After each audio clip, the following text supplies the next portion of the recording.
Brazil? Yes. You are in Rio de Janeiro? I'm in Rio de Janeiro. Rio de Janeiro. Oh my God, you're breaking my heart. I'm dying. The first trip of my life to Brazil, which I'll never forget, with a wonderful American jazz pianist. I don't know if you ever heard of him. He's passed now. His name was Eddie Higgins. He was a great, Yeah. and he knew Brazilian music like, I mean, he knew everybody. And we went there in 1985, just around this time, April, May. And I was there for 3 weeks. I never went to sleep one night Ah, expecting the sun coming up.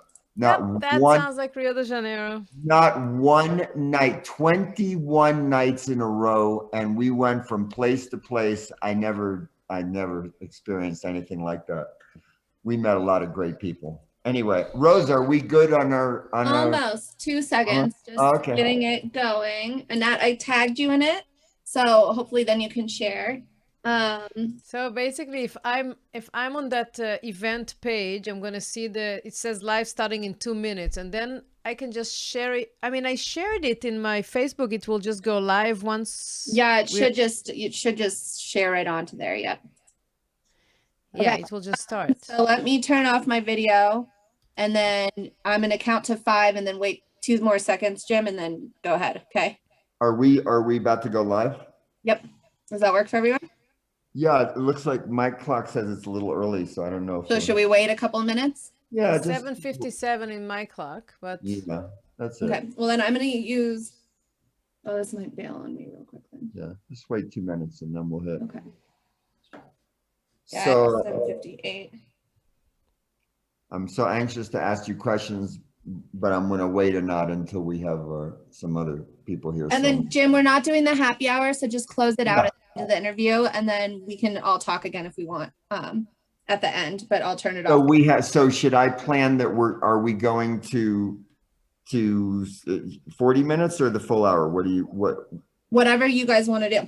Okay, so we'll just keep going until we're tired of talking to each other, but not longer. yeah, let's aim for 40 minutes, and we are totally engaged. Half an hour, 40 minutes. If we're totally into it, we'll keep going.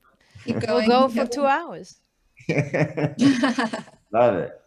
Oh, Just man. remember, in Brazil it's 9 o'clock, so I go to sleep about Yeah, right. 9:30. Now with the pandemic, I wake up at like 5:30 every morning. I love it. Really? Is that true? Yeah. All right. I'm gonna go ahead because it's 59 and I just don't want to lose it. Okay. Okay, we're good.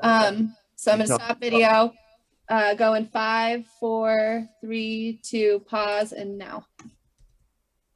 Okay, well, greetings. I'm joined today for this Jazz Aspen happy hour listen up discussion with the wonderful, wonderful clarinetist, saxophonist, and all around beautiful artist, Anat Cohen, who is speaking to us right now from Brazil, one of our favorite countries. And we're going to just jump in. We're going to jump in right now. First of all, Anat, hello and welcome.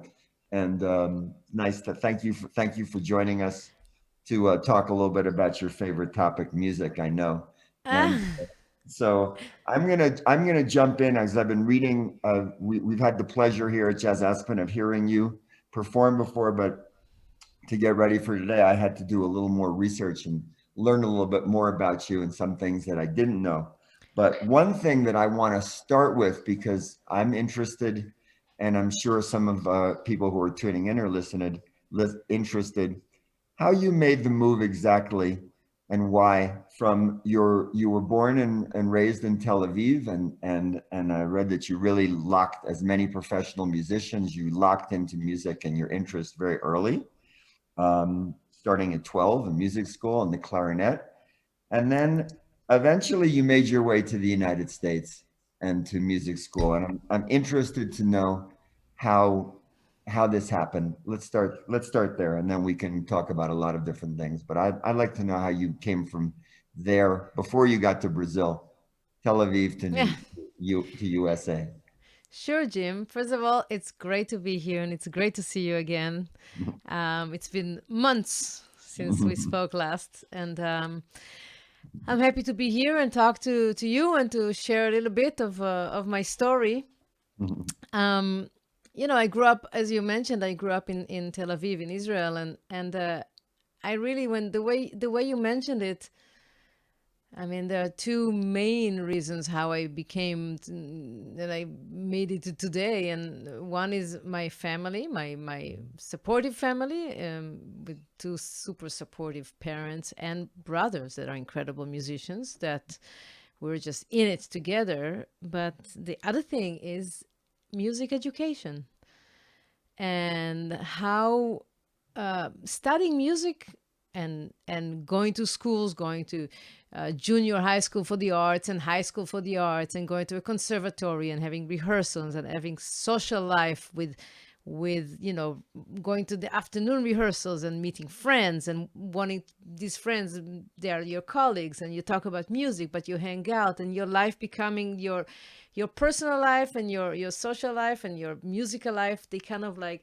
become one thing, and you Sure. look forward to go to rehearsals, to play with the band, because you're going to see your friends. Mhm. So I think that how the way you asked me, and I'm realizing that I was very fortunate, because not only I got to have great teachers and great institutions to be part of, I also had the support of the family, that parents that love music, that sent their three kids to school, and their three kids became jazz musicians, professional jazz musicians, which is also something that, Are your parents, either of them, professional musicians?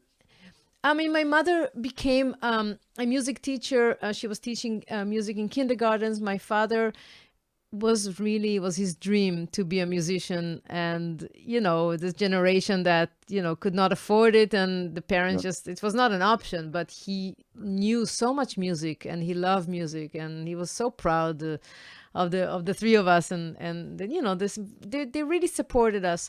So I think that it's this combination. I mean, of course I can go through the stages, but in general, this Yeah. combination of supporting family and having education and social life, I mean, it was just something that helped me make up my mind and not really doubt that whether I should be doing it or shouldn't be doing it, and what do I want to do when I grow up. I just did. I just Yeah. played. I went to Yeah. rehearsals.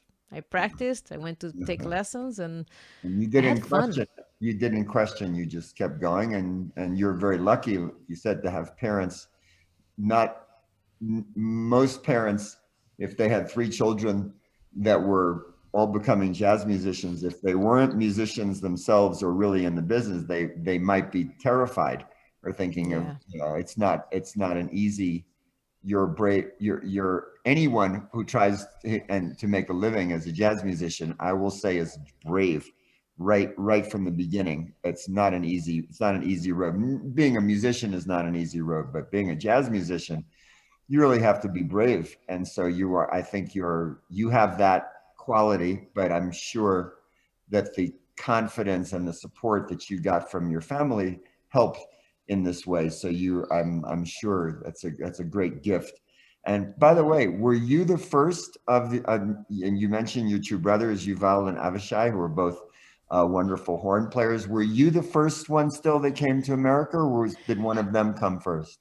No, I'm the middle child. So Yuval, our older brother, and Avishai, although he's the Mhm. more has more authority in his presence, he's the little brother. Yeah. So I was also, must mention that Yuval was always a straight A student, Oh. and super hard worker and super talented and dedicated, super dedicated.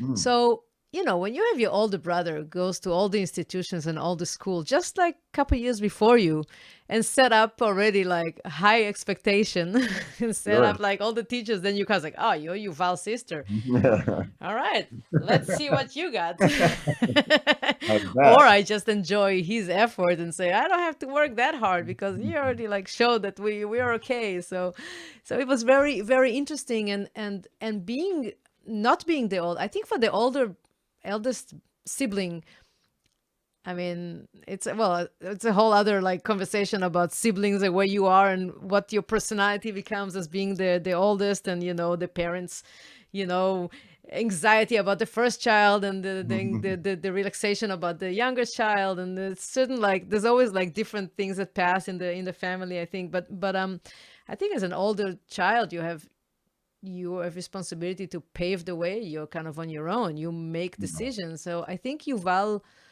had this passion for music, and I feel like as a young person, almost like I followed him. It's something that I went after. Oh, that's Yeah, what we did. yeah. So it was, thanks, Yuval. That's great. Beautiful. I love hearing about your family. Tell me a little about let's shift to Brazil, a favorite topic. Sure. Sure, why not? Como vai? Tudo bem? Tudo bem. Tudo bem, e você? Eu estava falando e cantando português 30 anos atrás. Esqueci, I was learning, now I forgot so much, but You the did most, good. yeah, it's what I remember, but the most musical language, Portuguese in the world for me. And so tell me how did your love affair with Brazilian music really start? And so many projects that you've done through the years and different musicians that you've worked with, you've made this something that's really, as some of the writers have said, you sound as Brazilian as any Brazilian. You've really Yeah. you could be, you look Brazilian almost, But anyway, how did this start? How did this start for you? Well, I think without realizing, it started in Israel because there's a lot of music that was brought to Israel and was translated to Hebrew, but there was originally Brazilian music. So I grew up listening to there's a wonderful singer songwriter by the name of Mati Caspi, who is responsible, like in the 70s he brought the whole Tropicalia movement Right. to Israel, and he translated the words. He made an album. He brought musicians from Brazil, even some people that I met later on, and they recorded País Tropical and a lot of You famous mean they songs recorded in Israel? You're recorded saying? in Israel in Hebrew. Wow. Wow. So, but with real Brazilian musicians, combination of Israeli and Brazilian. So I grew up Wow. thinking that it's Israeli music. I mean, I'm feeling the rhythm, I'm singing the songs. And years later, I'm realizing when I tell somebody, wait, this is an Israeli song, it's like, no, that's a Brazilian song. I'm like, no, no, no, no. I know this song. I grew up with this song. It's like, honey, I have news for you. So, Yeah.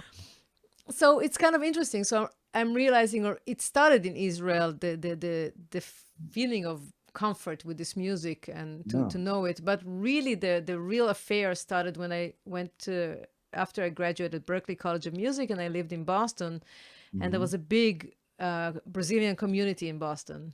Okay. And I started to Exactly play that. with some Brazilian musicians there, Yeah. and I got to meet the community and the way they are and the way they party and the way they get together, and this kind Yeah. of warmth and Yeah. abraços and Yeah. cervejas and futebol and music. The music is, Yeah. so it was really nice time to be in Boston in the late 90s, I and was gonna say when. very Okay. creative time. A lot of musicians that, we had there was a club there called Riles, and there was a friend that just booked Brazilian nights. So we were living there in Boston, and just every week we were the same kind of group of musicians, but every week somebody would do a Brazilian project there, and I really got involved with the community, and eventually I got the bug, man. I got Brazilified.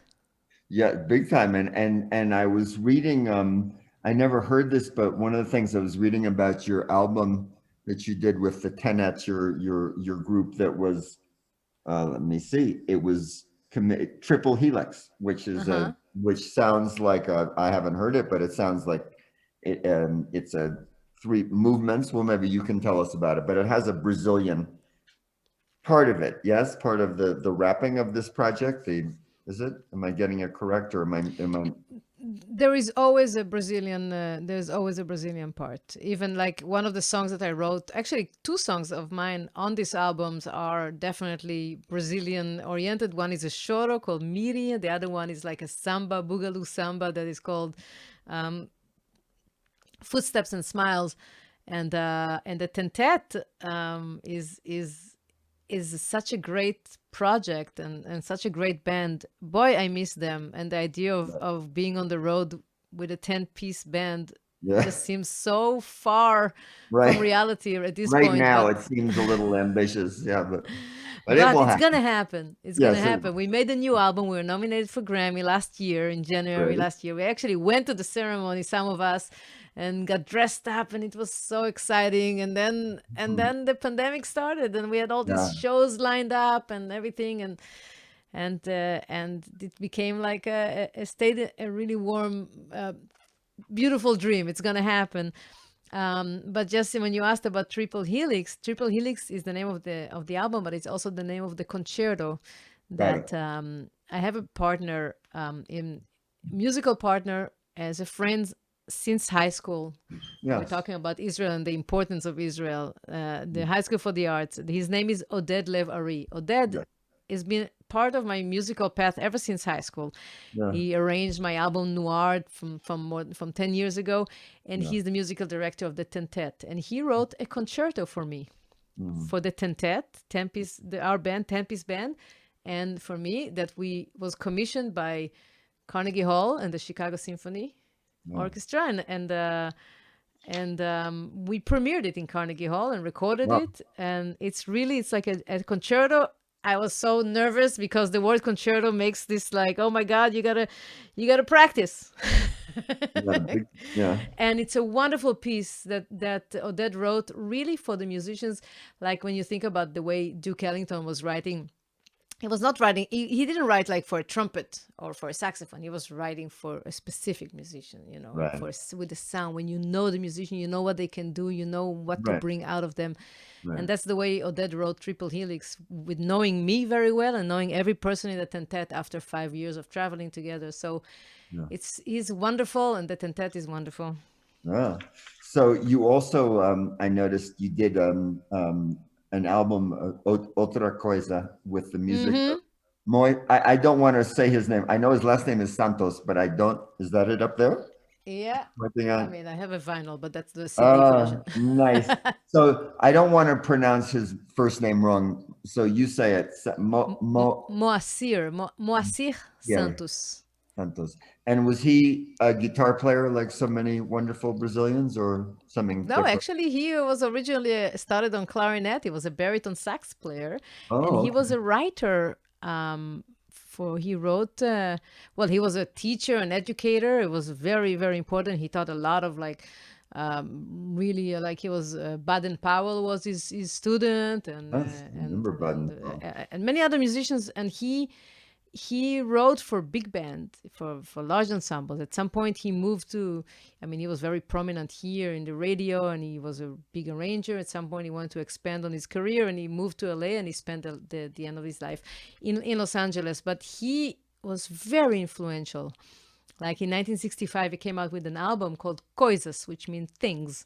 And this album basically really drove everybody nuts, because they never heard this kind of combination of like jazz, big band with the Brazilian grooves and roots, and it was super influential. So is that still in print, or is it something long? It's not so easy to find. You can find it, but Coisas, Things, from 1965. And he named it like, when you go in classical music and you have like, the volume is like Coisa number 1, Coisa number 2, Coisa number 3. There's like 10 Coisas there.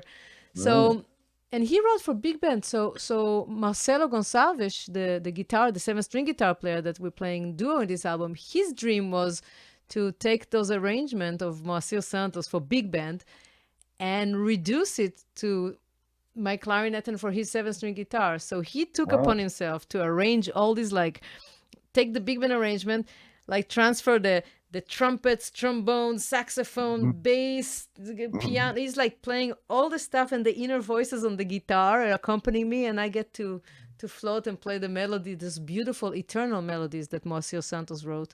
And this album, which was also nominated for Grammy, I'm very proud of it, and it's so delicious. Those melodies, what is the name? You never get tired of them.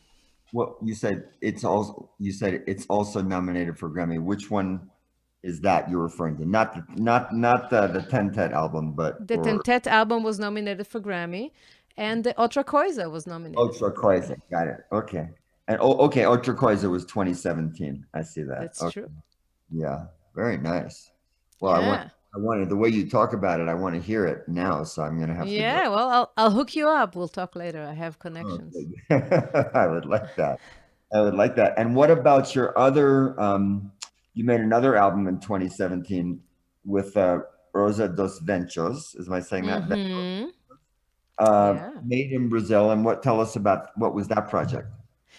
Yeah, it's funny you're saying, okay, so this album is with an incredible trio called Trio Brasileiro, No, which wait. they wanted to find a simple name. They decided to call themselves Trio Brasileiro, which no, it's very hard for everybody to pronounce, the Brazilian trio.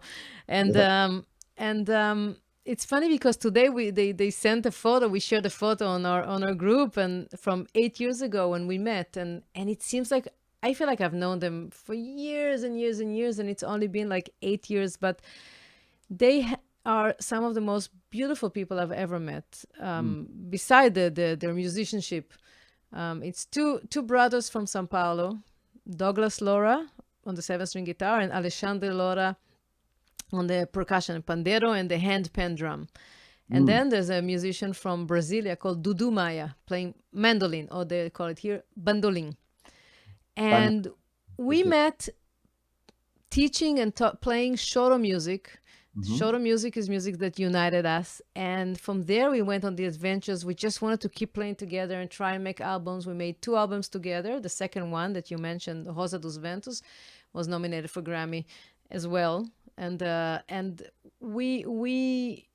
love these guys. They inspire me. They're creative. They are wonderful human beings. And I can't wait because starting this weekend, we're teaching together, and this year, obviously, because of the pandemic, every year we meet outside of Seattle in the most magical spot called Port Townsend. Port Townsend, I've heard of this. Where the Yeah. Centrum. They have an amazing organization there called Centrum, and Centrum is organizing for years already. Every week, in the weekends or once every couple weeks, they have different camps. They have folk music, they have jazz camp, they have choro camp, they have dance, they have a lot of and you go to the fort, to the Fort Adams, where they filmed An Officer and a Gentleman. If you remember these views of, it's right there, like it's isolated, it's super quiet, you don't hear anything, super fresh air. People go there for a few days. They forget about the world. They just immerse in music from morning to night. They play, they study, they jam all night. It's like a wonderful thing. And this year, every year I meet Trio Brasileiro and other faculties there in the camp. And this year we're starting this weekend an online camp. Nice. So this is going to be, if anybody's interested to learn about choro, it's not too late. It's 3 Saturdays in a row, and centrum.org. Check it out. Yeah. It's really cool. So tell me, Trio Brasileiro, I feel like, because I've over the years, I've heard a lot of Brazilian music, and I feel like somewhere in my collection of thousands of CDs, somewhere in one of the boxes, I have a Trio Brasileiro CD, I think. But tell me, have they ever come with you to America, or you just encountered them? Yes. We toured because we meet every year. We for a few years now. We're meeting in Port Townsend, and often after the camp, we stay and we stick around and we play a few shows. So we played in Denver. Where did we play? We played at Dazzle. At Dazzle, yeah. And and we went. I have pictures with them in the big in the rocks, in the big red rocks outside Denver. Yeah, it's very pretty. So beautiful. Very what a pretty. magical day. So, well, that sounds like a wonderful group. And if you're going to be with them, I know you're not going to be here this summer in America, but maybe 2022 or whenever, if you have this group again in America, you have a fan of you and Brazilian music here. So make sure I know that next I'll time. make sure you know. We'll come your Remember, way. yeah, we like the Brazilian thing. We've had some very wonderful shows here, but not, and we haven't, you've been here, but you haven't been here doing your Brazilian thing, which is what we were hoping to do before the pandemic messed us up. But that's I okay. know. Next It's year. nice that you still should keep your hopes and whatever you were hoping before the pandemic, you're still hoping because I'm like, I don't even know. I don't remember what I was hoping anymore. Yeah, I know, right? Or as you say, as you get older, I can't remember what I forgot, or I forgot what I remember. It's these things. This happens a little bit, but or you could say, as Israelis say, next year in Jerusalem, because that's when you're trying to, looking at the future and well, what I'm looking forward to. I know that's so. I'm looking forward to more Brazilian music with you, among other things, in the future. So right here in our little town, which doesn't have so many Brazilians to be not like Boston. There's some Brazilians there, but it's not in great numbers. All right, now I'm going to switch a little bit. I'm going to ask you about this amazing instrument that you found your way to so early in life, the clarinet, which is such a difficult. I'm told I play the piano, not horn, so I don't know anything about how to make a horn sound, but I'm told the clarinet is maybe the most difficult wind instrument. Yet you have seemingly, maybe in your last life you were a clarinet, or your future life. You are so one with that instrument. And how did you find your way to this? And it kept to this day, if you had to say, by the way, you're a musician, but do you say first, I'm a clarinetist first, or do you say I'm a horn player? How do you describe yourself? But I want to talk about the clarinet. Is it really the first thing for you? You know what? I think today I would describe myself as a clarinetist. I mean, maybe not today, like Tuesday, April 13th, but today in these days. But I think there was also a long period in my life that I was almost like the clarinet was so out of fashion that I would always say, yeah, I'm a clarinet player. I'm also a saxophone player to make sure people like, oh, Right. you're cool. Like Right. I was like, oh, clarinet is not as some people like, why play the clarinet? And they think Yeah. about it as something old fashioned. So I would always make sure I say, I also play saxophone. Yo, I'm cool. But now I don't care anymore. I'm like, Well, I'm proud. yeah, some people caught up and they realized no, clarinet actually is cool, especially when I it's in think so. someone's hands who knows how to play it actually, as opposed to not. So well, but and then the clarinet it's well, I don't know. I'm only a listener.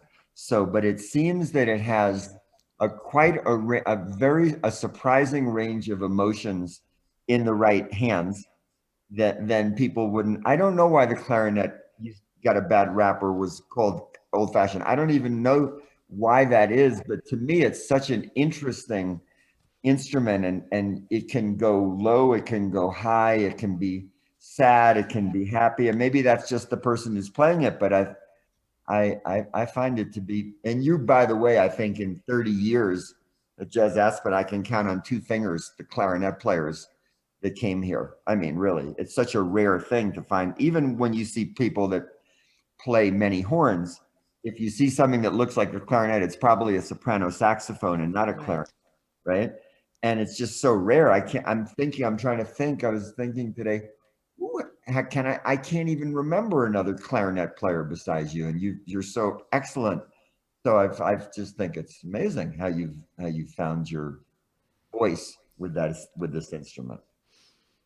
Wow. Well, I can only thank as I mentioned, I did start on clarinet, which helps before you play saxophone to play the clarinet first. People say that it makes it easier, but I did move to the saxophone, and when I went to be a student at Berklee College of Music, I went as a saxophone player, not as a clarinet player. But the clarinet was there, and I have to say that I have to say thank you to all the people that asked me to play clarinet in different occasions. And I have to say thank you to Phil Wilson, the wonderful educator and trombone player and writer from that was my teacher at Berklee College of Music. And one day he came to me. I was playing in one of his ensembles, the Rainbow Band, and he came to me and he said, "You know, you really have a voice on the clarinet." And I'm like, I don't even understand what does it mean? I mean, do I have a voice on? What does it? I mean, I stay with this with this sound of his sentence, and I didn't quite understand. And it took me years later to say, you know, there's something natural for me with the clarinet. And I know that the instrument has its challenges, and it's a bizarre instrument that the more I practice it, the harder it gets. I don't know why. So better not to practice. No. That's bad message. But you know, to realize that is something, when I play it, it's just, I feel like I can be myself. I can express what I want. I don't have to think about how to do it. It's just all naturally comes to me. Of course, I have to think how I do it, because people ask me how you do this, and then I realize, oh, I need to figure out what I'm doing, because I need to explain it to myself and to others. But when we practice and we experiment with a lot of things. So when in the moment of truth, when we actually playing and we are on stage, or when we're the moment that you're inside music, when the music is moving and there's no time to think, then everything needs to be a habit. Everything needs to be natural. Everything needs to happen, because there's no time to think. You need to just go directly and react. So the clarinet is reacting with me, and it's magic, because I don't know why it let me like, it's not like, no, you can't do that. I'm like, no, it's okay. It lets me do it. Let me be me. No, that's wonderful.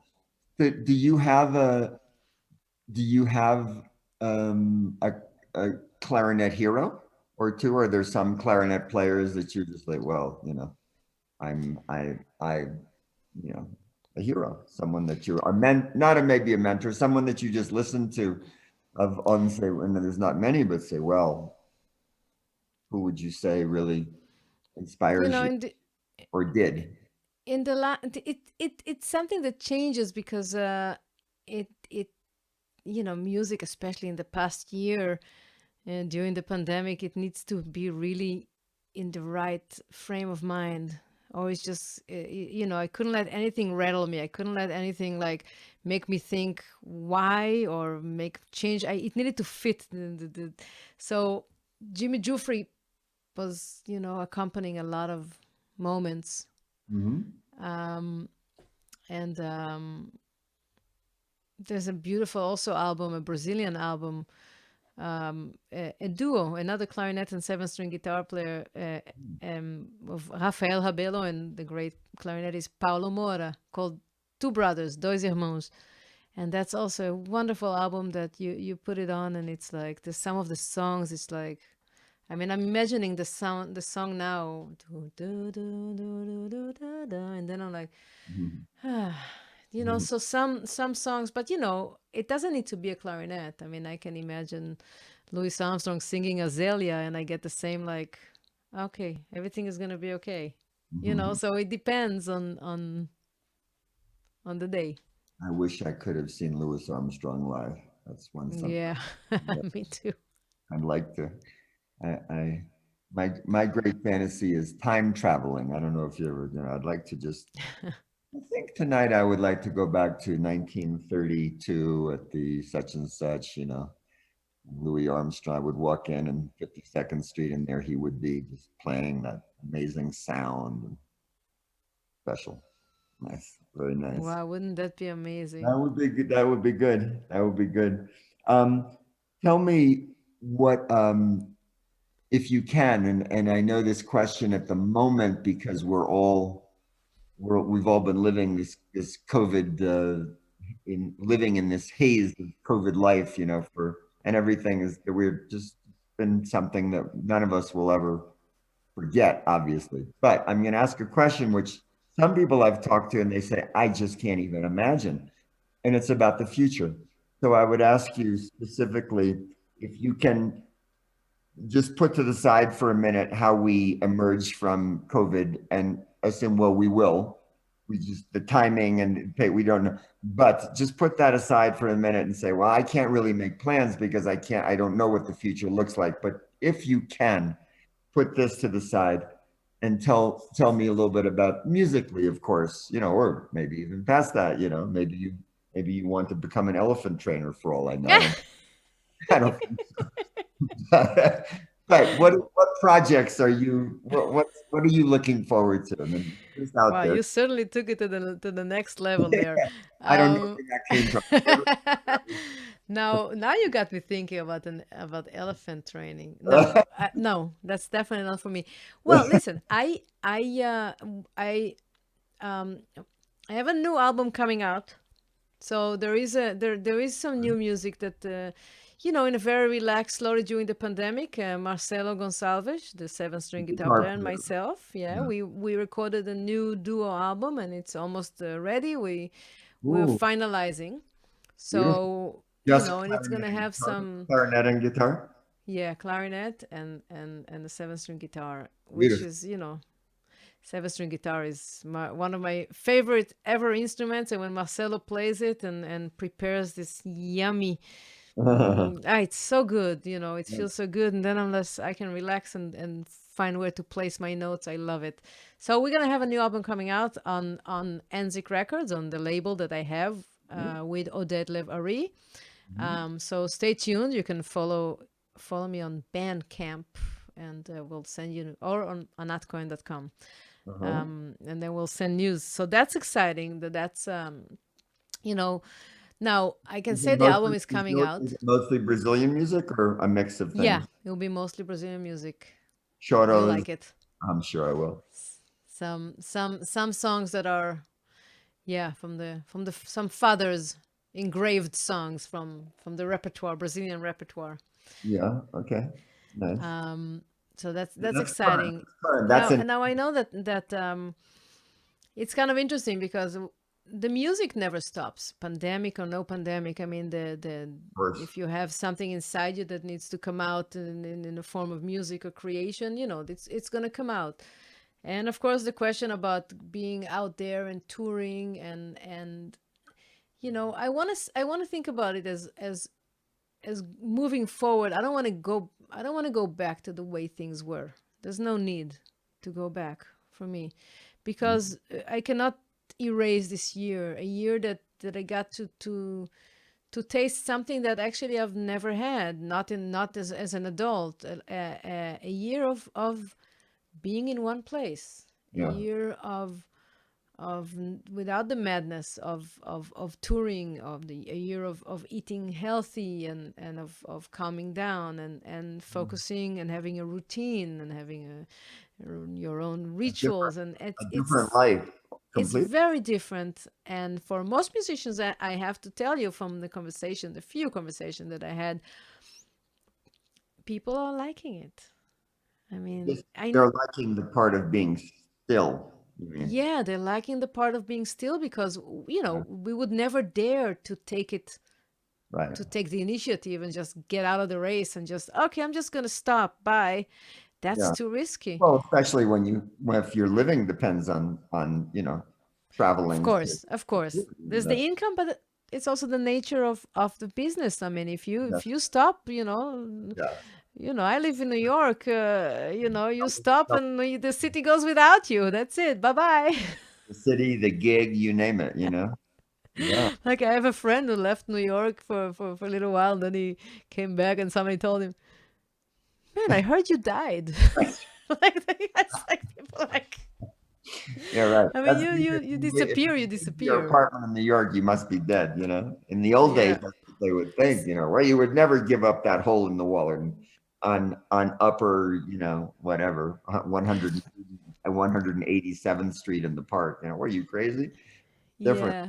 Yeah. So it is interesting, it's an interesting space to be, because you people like the home life. Now we know that this is not realistic to survive and to make a living and to keep what we're doing. So we have to be on the road. And of course, there's the other side that I love being on stage.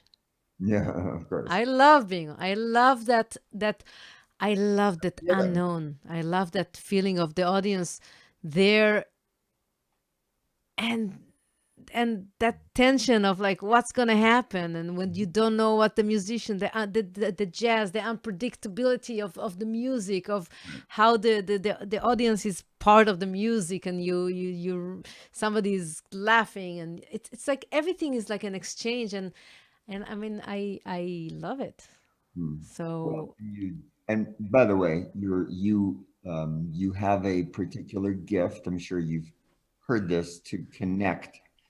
And I have the well, I don't know if it's the benefit. I just have the experience of being involved with um, creating the situation that allows people like you to do what you do well with an audience. And then I'm not there. I'm just the connector. But the real thing that happens is very magical. And the amazing thing that I've seen, I don't know that it's amazing, but it's a definite fact of musical life, whether it's jazz or otherwise. But it's definitely, it's particular with jazz, because jazz has, as you say, this element of unknown, of the spontaneity of the moment, of arrangements things that are different than a cookie cutter arrangement of a pop song, for example. It's very different.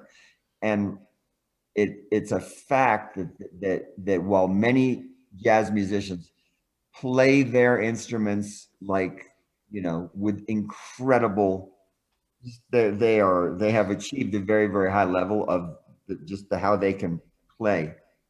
But that is not the same as connecting. It's a very, very different thing.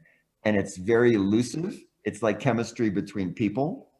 You can't always explain it, but if you're paying attention, you can feel it or see it or smell it. And it's just, it's amazing. I can just look around a room and I just know I can just tell, oh yeah, this is happening. Or conversely, man, this is just, and then the worst, saddest thing is for me to see as a musician lose an audience, because sometimes they're so serious, and I don't blame them. But what happens is some musicians are so serious and so dedicated to their craft and what they do that they go so deeply into themselves at the moment of a performance that the audience themselves becomes invisible. And the audience doesn't always go along necessarily with the personal deep journey of the artist into themselves. They may, some audiences do, but some audiences are like, what about me? You're not talking to me. Are you talking to me? You know what I'm saying? Because you know how you do it just like you do it and you just like it and you're natural at it, but not everyone is natural at connecting. That's what I'm saying.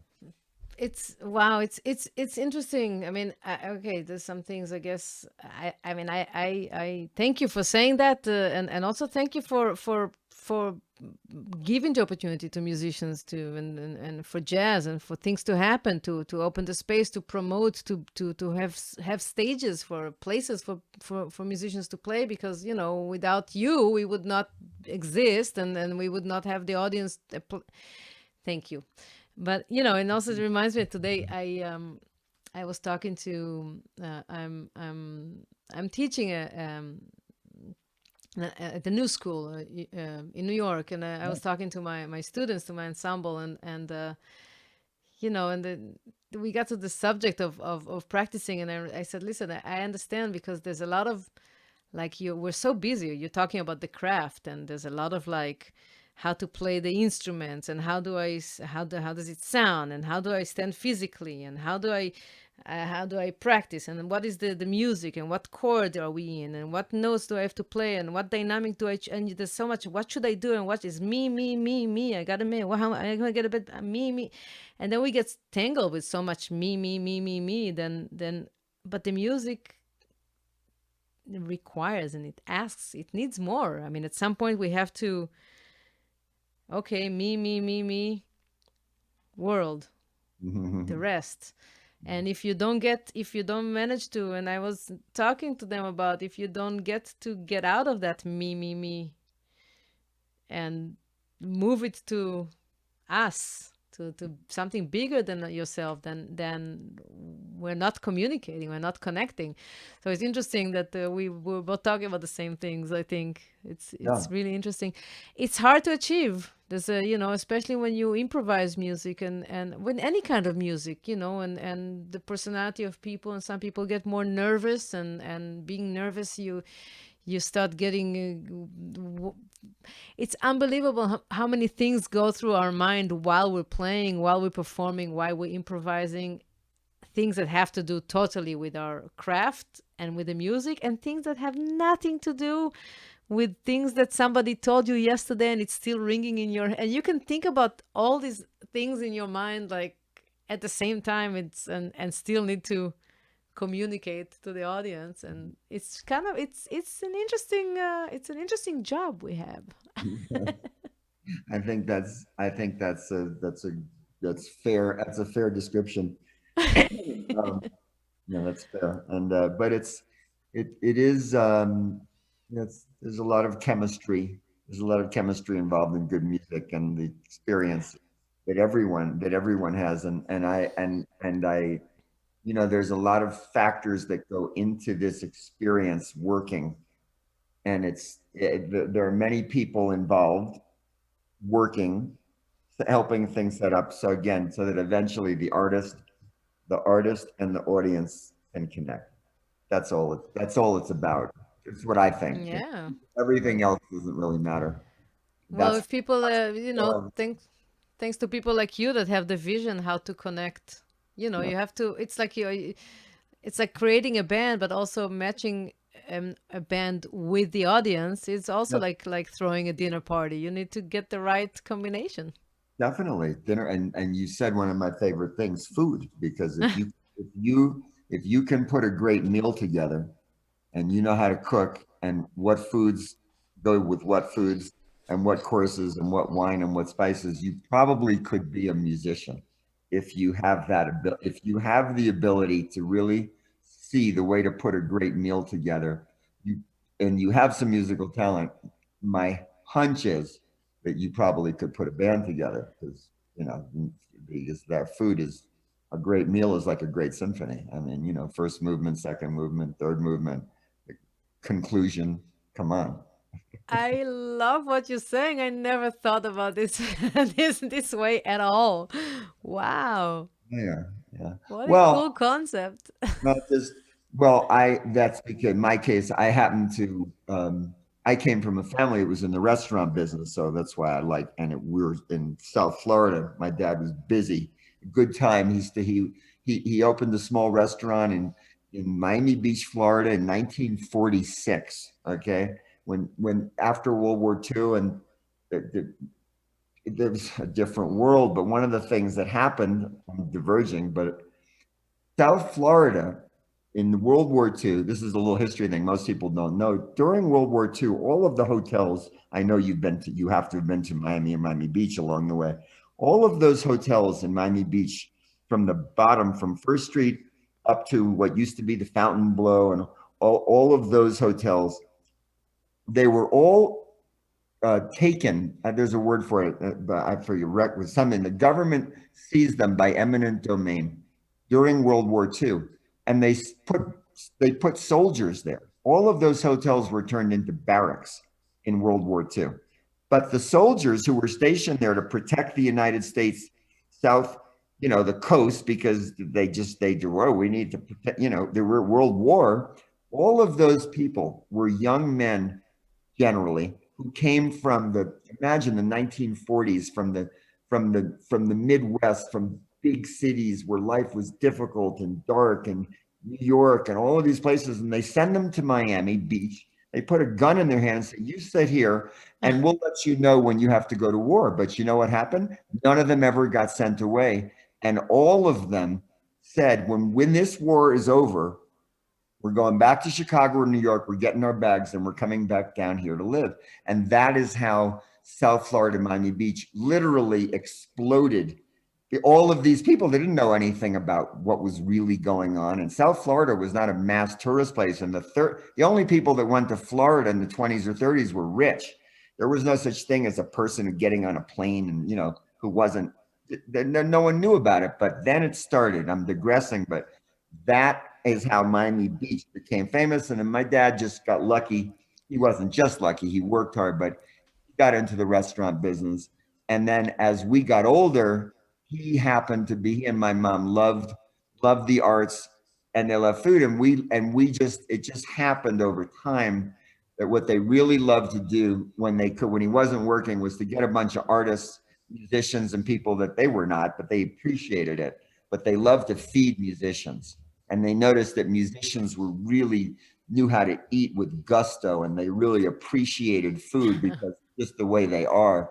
And so I learned early on that music and food actually went very well together, and I always paid attention to it. And even to this day, at Jazz Aspen, when we're talking about things, I'm like, yeah, the band's great, but what about what about those menus, and what about this, and who's serving, and how is it getting in? Don't forget the crab cake, whatever, I just, food is putting it together is like a little bit like music, I do think.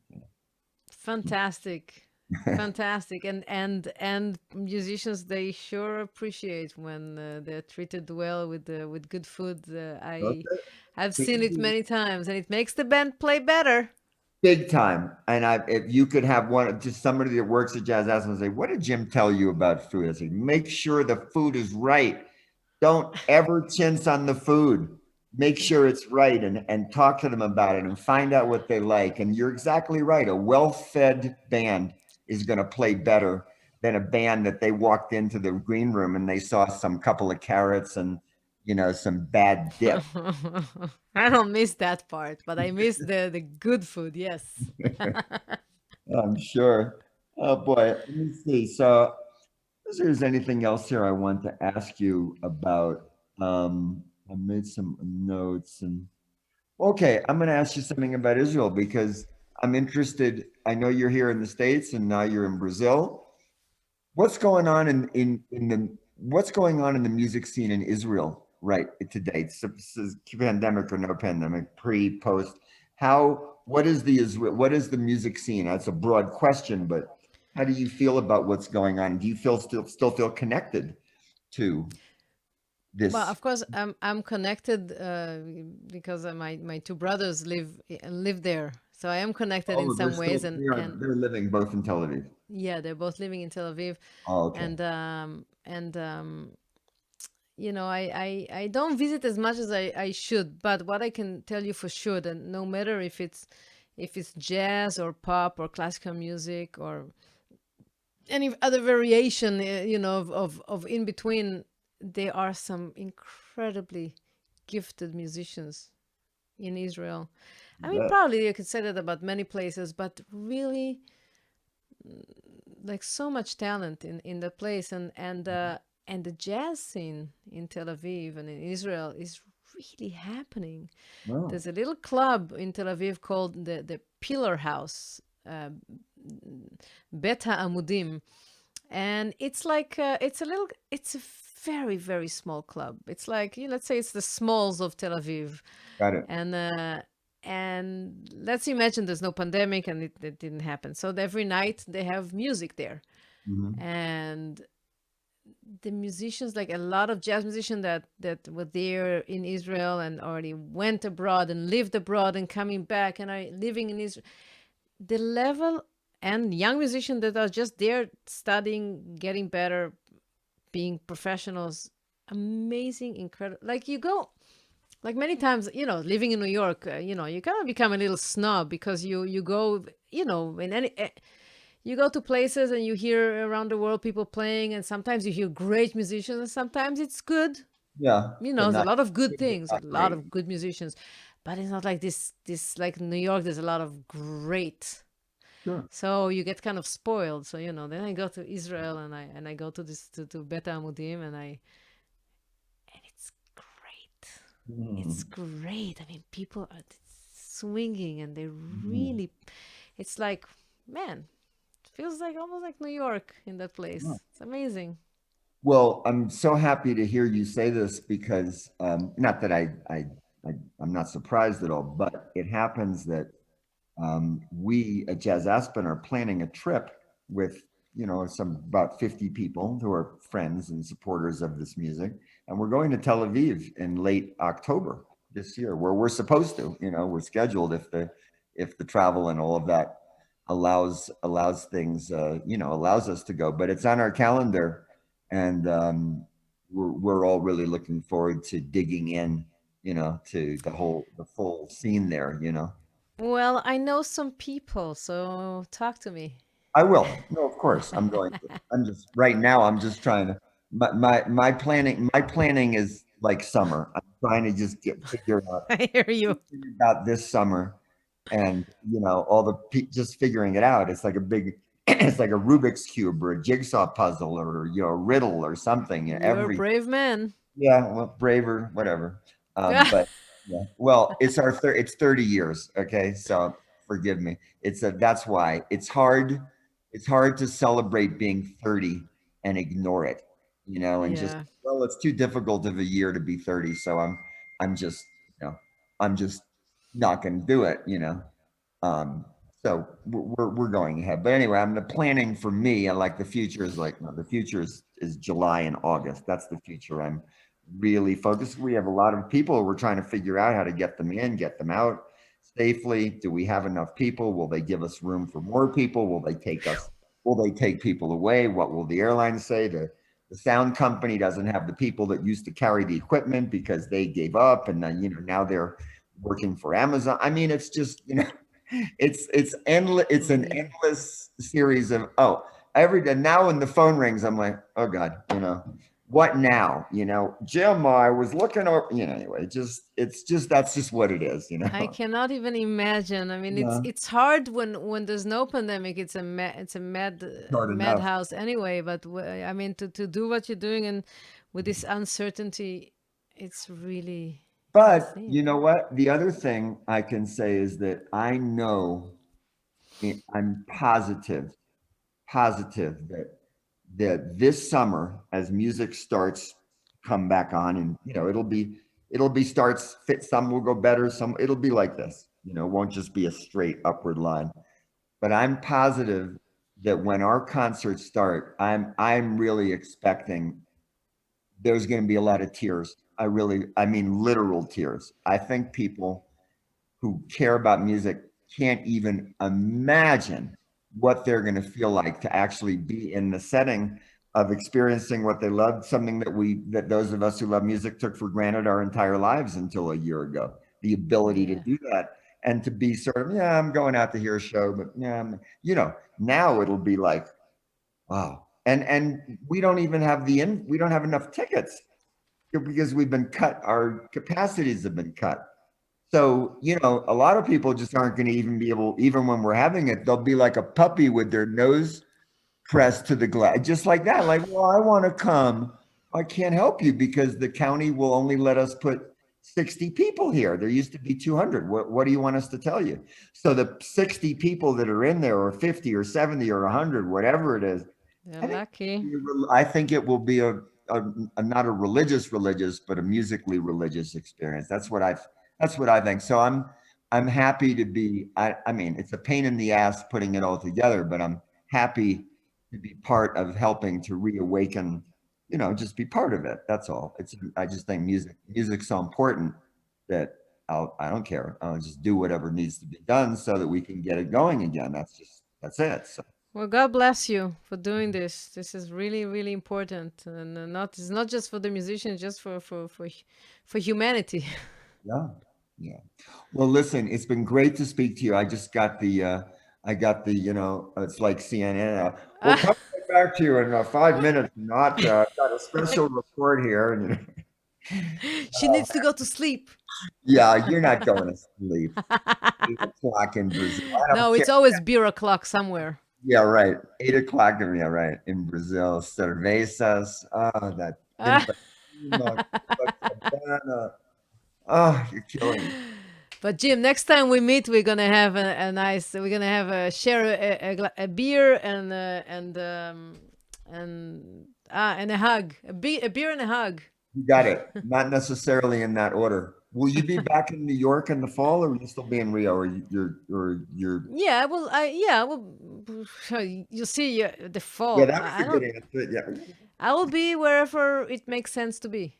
Okay, that's You good. know, Okay, that's a good wherever answer. it's Well, listen, sensible.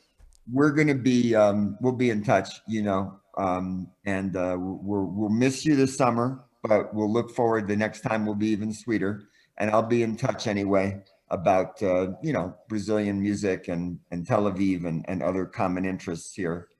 It won't be too long. So I want to thank you again very, very much. You have a lot of friends here in Aspen. They'll be sad that you won't be here this summer, but it's okay. We'll the next time will be even better. I'll be there next year, and I'll be around, and I'm gonna prepare something special for you for next year. And I really appreciate you taking the time to talk to me and to read about me, and also I love hanging out with you. I love this Great. hour. Thank you, Jim. Thank you so much, Anat. You take good care. Keep playing your beautiful music, and we'll see you next time.